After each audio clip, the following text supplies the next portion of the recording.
حضرت ابو دردہ رضی اللہ تعالیٰ عنہ سے روایت ہے کہ رسول اللہ صلی اللہ علیہ وآلہ وسلم نے فرمایا، کیا میں تم کو وہ عمل بتاؤں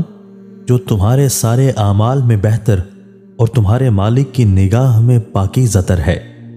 اور تمہارے درجوں کو دوسرے تمام اعمال سے زیادہ بلند کرنے والا ہے،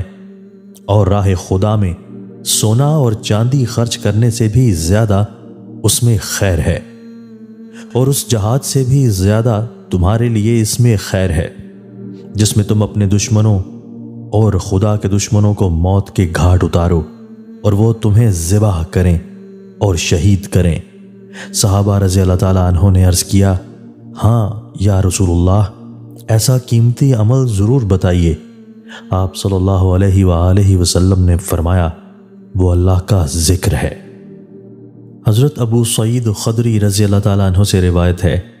کہ رسول اللہ صلی اللہ علیہ وآلہ وسلم سے دریافت کیا گیا کہ یا رسول اللہ، بندوں میں کون یعنی کس عمل کا کرنے والا سب سے افضل ہے،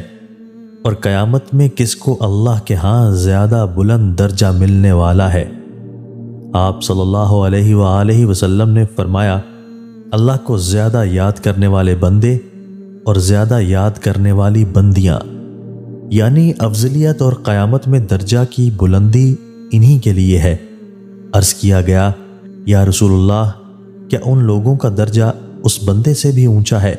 جو سر بقف ہو کر راہ خدا میں جہاد کرے؟ آپ صلی اللہ علیہ وآلہ وسلم نے فرمایا،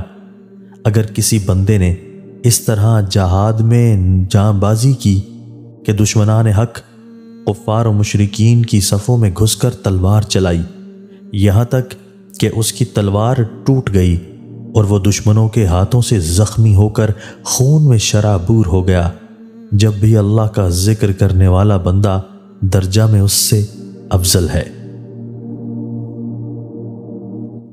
دوستو، اللہ تعالی ہمیں ان احادیث مبارکہ پر عمل کرنے اور اپنی زندگیوں کو سنوارنے کی توفیق عطا فرمائے۔